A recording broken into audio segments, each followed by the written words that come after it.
Hello, everyone. I'm Stephen Lawton, Special Projects Editorial Director at SC Media, and your host for today's webcast. Welcome to Resilience is Not Futile. Today's webcast is sponsored by Capsulate. 2020 webcasts are a production of the SC Media Editorial Department. You can think of this as a fireside chat with a subject matter expert on a topic of interest to security professionals. This is not a product pitch. With that said, let's move on. Please join me in welcoming back to our studios Brandon Edwards, the co-founder and chief scientist at Capsulate. He is responsible for cybersecurity research strategy, and prior to Capsulate, Brandon was a VP of Threat Labs at BAE Systems, having joined the company through its acquisition of Silver Sky, where he designed the Silver Sky cloud-based zero-day prevention product. Brandon also served as the hacker in residence at NYU, the Tandon School of Engineering. There will be a Q&A following the presentation, so we encourage you to type your questions in for Brandon via the interface. Welcome, Brandon. Let's get started. Not every company is able to survive a breach or a disaster. Poor planning, such as having your server backups in the same general area as your data center after an earthquake or a flood, or perhaps poorly defined incident response plans, can lead to a company not being able to restore their systems after a breach or a natural disaster. Also, having all your disaster recovery and business continuity capabilities in your physical data center could put you at much greater risk. In today's 2020, we look at what digital resilience is and what it's not, how well you can build your resilience response plan and build your team. So let's start out with defining our terms, Brandon. How do you define digital resilience, as well as what is a resilient network, and generally speaking, what kinds of technology is needed in place to restore or to ensure, if you will, at least that the infrastructure can be restored? Also, how does a resilient physical infrastructure differ from a resilient company? So for terms of resiliency, I think to me, resilient, at least in the context of cybersecurity, resilient to attacks, there's the immediate element that comes to mind, which is that that there's defense in depth, and I won't spend too much time on that, but just it is important to not be subject to the perimeter gets breached and the rest of the organization falls down, so that it is initially resistant. But resilient to attack is really I think about the ability to redeploy and react dynamically to an attack without it interrupting normal operations of the organization. That it's almost an anticipated part of life. Like we know that there will continue to be new vulnerabilities. There will continue to be novel attack techniques, new exploits. And so if you accept this as a reality, resilience is embracing that it's going to happen, it's having a plan in place in order to operate when it does, in order to identify that it has happened, to recover and conduct any forensics operation required, but to continue business operations while any incident takes place. I think DevOps and continuous integration and continuous deployment lend themselves very well to this, with the idea that if you are prepared for outages, if you're continuously able to deliver or roll back on versions of whatever you have deployed, that means your environment is already resilient. And so if you consider then treating the identification of an attack as an outage that you force upon yourself, if you are resilient to forcing that outage, then you can continue operations without having business impact. And ideally, I think integration with security technologies would mean that, and with this sort of outage preparation, that resilience is the ability to respond automatically. Having autonomous systems that can identify an attack, cull whatever systems, containers, or VMs are accessed or in play, or deny access to those systems and then stand up new instances elsewhere to make up for that loss. It's sort of like a dynamic rollover. The other element of that is these environments, when you have a dynamically deployed environment, when you have a very good continuous integration, continuous deployment hygiene, and good DevOps, it means that you're already rolling things out on a regular basis, which makes your environment more hostile to attackers who want to get a foothold and stay. It's not a static environment, it's a dynamic one. So not only does that mean you can respond quicker, but it's already making the job harder. The attackers are already kept more on their toes from the beginning of their operation. Obviously, to be able to cull and isolate these attacks and deploy as sort of a high availability response to take out the systems that are in play and then replace them means that you would have to have the ability to detect. So I think that that's another big key part of resiliency. Obviously, if you don't detect and someone does continuously move through the entirety of your organization, you will not be resilient no matter how good your DevOps cycles are. So it's not purely a DevOps element. It is still a security, an important approach from a security stance. But really, I think it means resilience is that it doesn't halt business operations when you identify an incident. You know, one of the messages we hear a lot when addressing digital or cyber resilience is that, you know, it's a long-term component of business operations, perhaps a complementary business operation to cybersecurity, but not cybersecurity itself. Is it accurate to say that digital resilience is a process of embracing new technologies as they come up to ensure business continuity long term? More of a policies and procedure, risk management focus rather than cybersecurity itself? I think so. I think it's a reflection of almost resilience is a reflection of a company's culture of resilience, that it's not brittle. I mean, the ability to embrace new technologies, especially ones which can help progress your resilience, I think that is a measure of the resilience of the organization in whole outside of cybersecurity. Because if a company is unable to embrace or deploy new technologies to keep up with the times, so to speak, I think that really speaks to the brittleness. It reflects a sense of brittleness of that organization. And so, yeah, it really, not even a policy, or policy is definitely included, but almost organizational culture should be that that change happens. Embracing new technologies can be part of that change, but that you may have partial environmental outages as part of that change as a result of an attack, and just the ability to operate and maintain operations. So yes, I absolutely think that embracing new technologies is a key element of that. Is this a board level management issue, a C-suite issue, or IT? And how would all that fit together? You know, I'm going to go out and say it's a C-suite issue. I think a good board will be, aware and, of course, recommending of this if it aligns with their goals. But I think it's important for the C-suite to facilitate this from the top down. When you think about something as fundamental as resilience, when you're speaking about it in the terms of it being a cultural element, you can try from the bottom up and in small doses occasionally succeed to affect change in that way, but without being embraced from the C-suite down. And it really goes without saying that without support from the C-suite, any fundamental change or the ability to sustain some amount of some mode of operation in an organization is going to be very difficult. So I think true resilience being a part of an organization's culture requires the C-suite to back it from the top down. One of the huge challenges that IT departments are facing today is to ensure that the network continues to operate after a ransomware attack.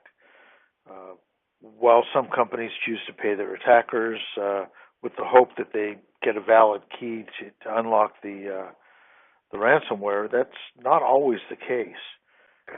What is the appropriate response to ransomware attacks, and how do you ensure that your network servers and all the other operations can continue to function during such an attack?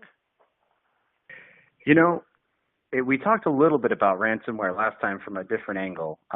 Thinking about it from a resilience standpoint, we not to be a broken record about, obviously, of course, having good backups But I think the point you asked about embracing new technologies is really speaks to this as well. That I think a lot of the ransomware issues we saw were people with XP machines that couldn't be updated. They had this technical debt that was following them for, for the entirety of the entire life of the organization, which means that you always have this vulnerability, susceptibility to these sorts of attacks succeeding because you're not as dynamic. And being as such, you can't redeploy. You don't have backups. You're fundamentally not operating in a way that makes you resilient to this. So I think this really almost highlights the embracing new technologies as well as good hygiene. You know, of course, having good backups, the ability to redeploy them, but that seems to be part, to me, of also good operations practices. I believe you had worked in backup technologies previously, right, Stephen? Indeed so, yes. I was actually with a disaster recovery software firm for several years. And did you find that adoption of that technology or integration, organizations' ability to integrate that, what was that like, and what sort of organizations, how would that differ between them? Because I truly feel like that's where we see this difference in culture that leads to resilience or not. Well, it's interesting because, for full disclosure, I spent about 7 years as in the marketing department and eventually as senior director of strategic marketing at Acronis back in the early 2000s. And at that point, there were just dozens of companies doing disaster recovery software and backup software. But one of the things that I used to talk about a lot was, backup is easy. It's the restoration that's the hard part. You have to make sure that your backups are actually still working, that they're not infected. So if you do get attacked, you don't just go to the backup and say, well, let's restore this, and everything will be fine, because there could be malware that's been sitting dormant on the backup for, a period of time. So business continuity is a lot of pieces coming together at the same time and making sure that the various parts are separate. I mean, quite frankly, this past week we saw an email company get all of its servers blasted. The investigation is still going on as to what happened, but they lost not only their servers but all of their backups. Many of which were offline. So it doesn't sound, and it was not ransomware. It was just attack and destroy. Wow. So I feel terrible for that company. Users lost 18 years worth of their email, but you have to wonder, how it would be possible for someone to destroy all of these systems, even when, they're on different systems and, they are, using different credentials for each of these different systems. It's actually quite a frustrating and frightening thought. Absolutely. Yeah. I think that really speaks to a brittle deployment and environment. That maybe it was highly available and that they had duplicative systems in place, but that the same set of credentials could migrate across all of them. And it is, it's never an easy thing. Of course, I'm speaking about this as if it's trivial to resolve, but interesting. Yeah, that was just it. I mean, they had all different, credentials, and yet they were still interesting, taken completely down. One of the huge challenges IT departments face today, is ensuring that the network continues to operate. I think I just asked you that question. While the company, let me see, some of the capabilities, and vulnerabilities that companies are facing today, as we discussed, are so multifaceted. on the one hand, you have the ability to build your defenses in the cloud. Um, others are expanding capabilities on-prem or doing hybrid cloud. Uh, you know, there are various methods. We're still seeing a lot of just plain old hosting environments. Can you address maybe a few of these approaches? First, from a defensive posture and looking at what you can do to make your assets, more protected, and how does resilience look when it's in a cloud environment as opposed to, on-prem environment? So the cloud always has the flip side of like it's not your problem, but it's also out of your control. The maintenance and management of the systems there are still elements that are your problem, but a lot of it is taken away, and that's what you're paying for. But then there's also that fear of, well, I can't touch, I can't ensure, I can't double check a lot of these elements because they're not operated by my infrastructure, my organization. So I think thinking about those fears and benefits, that the resilience, the way to think about resilience there is the ability to migrate between clouds, not be tied to any one, with the idea being that if one cloud provider is compromised, and you are able to detect and you are dynamic in that regard as how you operate, that you can move over to another provider or have, or if you're hybrid with your on-prem, or maybe perhaps you just do surging into the cloud, that you're not fully compromised based on any one cloud vendor suffering a security incident.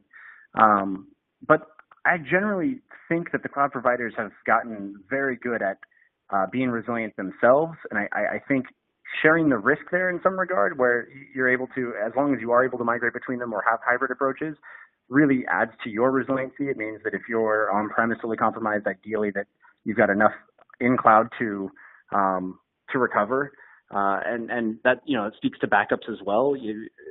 Someone once told me, if data is not living in three places, it's dead. And if the cloud can be another mechanism, another location for your data to live, for your operations to run, then that is obviously going to be beneficial. Of course, deploying to the cloud, though, requires understanding of what the attack surface looks like and changing there. And so again, comes back to embracing new technologies. I think the ability to quickly adapt and understand what the impact will be, the new attack surface, what the things are that you have to address or understand from a security posture, that the ability to continually do that, so you can take on the cloud or other new technologies, containerization, et cetera, means that just because something is new and has new stuff to learn doesn't affect your ability to adapt it and use it. So I think it comes down to a company culture. Yeah, I'd like to remind our listeners that if you have any questions for Brandon, please do use the interface and send us your questions. We'll get to as many as we can at the end of this webcast. We've talked a lot over the years about security is not compliance, compliance is not security. It could also be said that security is not resilience, and resilience is not security. Can you explain how the two go hand in hand, and why this is such an important distinction, and what companies should really do about that? Yeah, I mean, I think they're symbiotic, but one without the other is completely, you can't trust entirely on one to have the other, but you can't have one entirely without the other as well. You could be completely resilient, and so you would never fall down, but secure in such that anyone can take advantage of your network, get access to all your resources, and while you never have an outage, you also have no confidentiality. And of course, then you could be extremely secure, but then brittle in that security such that can be exploited against you to take out your infrastructure. What good is a secure computer that's not plugged in or can't connect to anything? And of course, what good is a resilient computer that can't be trusted enough to complete its computation? So I think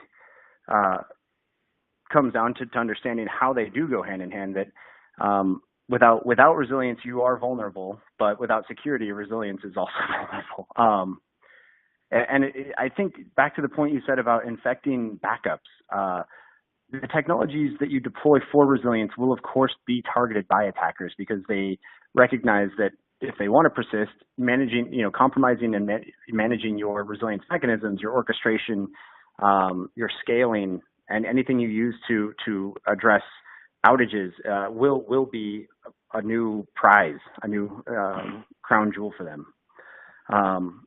So I think it means that you should consider resilience also something that needs to be heavily guarded, perhaps prioritized above other elements of the organization, since if you can secure that, you can then handle outages caused by security issues elsewhere in the organization by means of resilience. What role does orchestration play in making sure that your environment is resilient? So I think a lot of the cool stuff that I've seen for this has been in automatically detecting that you have an outage in a service or that a service is even misbehaving to just replace it. A lot of that we see with containers where you'll be doing health checks periodically, and there's this mantra of treating containers like cattle, not like pets, where it's you don't get attached to a server as like, this is my server, I love it, I grow it, it greets me every day when I come to work. It's like, no, it's an instance.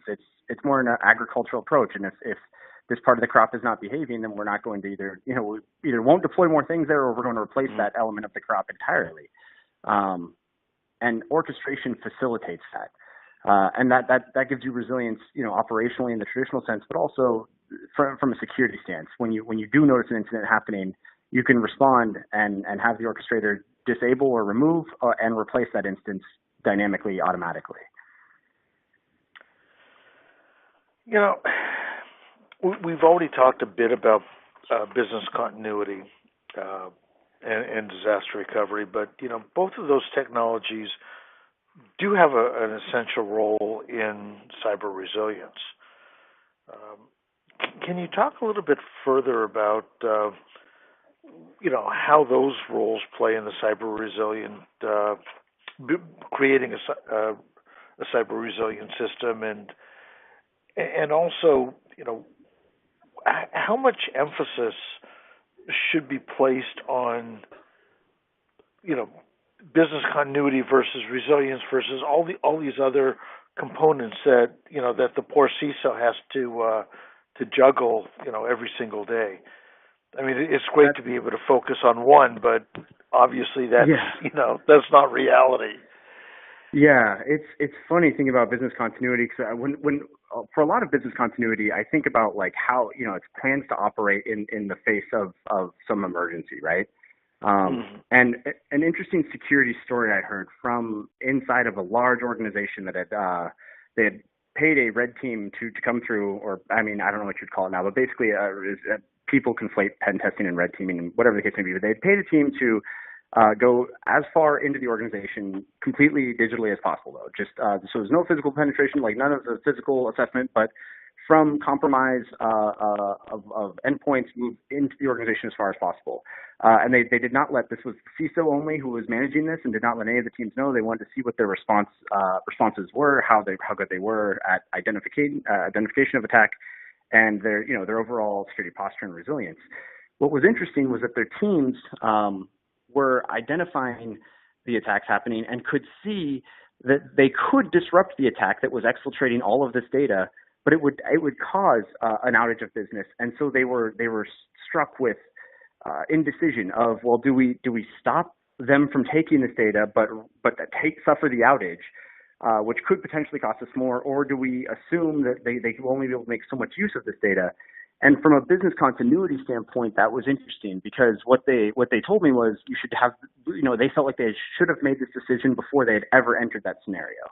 And so this exercise was highly valuable for them for that reason, because they had never asked themselves ahead of time what they would do. And so having to ask yourself that in the moment to make a continuity decision is dangerous. And so I think because you're not in the sane, sound reason of mind that you'd want to be, and so I feel like continuity means the lessons that we learn from that from a security standpoint are to ask those sorts of questions as you consider how your environment is brittle or resilient in various ways, or not. Yeah, cybersecurity is not unlike physical security. For every situation, you need not only contingency plan, as you were talking about, but also contingency plans for your contingency plans. True. Backups for your backups, as it were. In order to have a resilient company, you need to know, not only what you have, where you have it, and all that, but you need to understand what the critical data is and how far you can take it. And that's exactly what you were talking about a moment ago. How do you build such a plan to address all of these different elements? How often do you test it? Who should be in charge of the testing, and what is that process of? We do it with software development. Build, test, fix, retest, fix again. But can you go through what that plan would be for building a resilient organization? I mean, that's a big question. I think there are a lot of answers. No pressure. Yeah. Good test automation, I think, is crucial. As you had said, both in the same way that you would test that your software has not regressed in a certain way and reintroduced bugs, that you should test that your ability to respond has not become brittle, that you are still resilient, that you are still able to continue operations fluidly around an incident. I think some of the DevOps world does this by having automation of forcing outages. I know, I think it's maybe Netflix. It's one of the large tech shops that has this Chaos Monkey, which is a script to more or less go and just cause outages, pull instances down while they're running, some percentage of them. The equivalent of the let me walk through the data center and unplug the first 5 cables I see. And I think, obviously you don't want to just put that into place, but that is a good indicator of your comfort of even having that discussion. I think is a good indicator of your resilience, and a means by which you could continually verify that you are resilient. And I don't know that everyone is at that level. It's obviously that's the aspirational goal to be able to get to that. But at least have that as a consideration of like, well, could I even, how much of an outage could I have? At what point of compromise would I not be able to recover at all should someone get in? And even if you don't necessarily have an answer, I think that gives you your roadmap for building that out and then knowing what you would test. And I think that maybe broadly starts to answer that question, but I think there are a lot of answers that are dependent on the environment. And I think, obviously having external security assessment is important, as long as they're highlighting realistic attacks and threats. One thing I've heard people say before is that a pen tester gives you a report on how a pen tester would pen test your network, which is not as valuable for understanding your resilience necessarily. We really have time for just one more question here. When you're trying to build your team for developing a resilient network, what specific expertise would you look for first? There's so many different types of technicians that you'd have in an IT department. But, what kind of expertise would you look for, and what kind of training would you want to give your staff in order to make sure that they would know how to maintain this kind of environment? That's also a very good question. I know what I would look for, but I don't know that it would scale for everyone. But I'm looking for the people that have seen the failures of resilience, that have the people that have lost nights to having to figure out why something is failing because it's, someone put a book on top of a rack mount and it overheated the thing, and so the heat failure was causing bizarre, non-deterministic outages or data mangling. I think when people have experienced this, that it starts to ingrain the real, like, we need to be resilient to this. We need to be able to not spin our wheels trying to identify what the source of the problem is, but just respond to replace the problem with working better kit or identify what we need to replace if we can. As far as skills or certifications or training, I'm not sure. I think it comes down to what your interview processes would be like. It's a very good question. I think that's just the question itself has value, and that people should be asking themselves that when hiring. I think it's maybe not even something that's in the zeitgeist of how people think about hiring. So that's a very good question. That's always one of those issues that does keep the IT staff up at night. Yes. What are we missing here? What do we don't know that we don't know? But, I would love to go on. I'm sorry we couldn't get to any of the questions, but all of the questions that were submitted will be turned over to Brandon and his staff. They will be getting back to you offline to answer those questions. I'd like to thank everyone for joining us today. We look forward to many more discussions with Brandon and his team here on these 2020s. But we have reached the end of Resilience is Not Futile. Thanks for joining us. Good morning, good afternoon, good night, wherever you may be. We hope to see you soon. Thank you.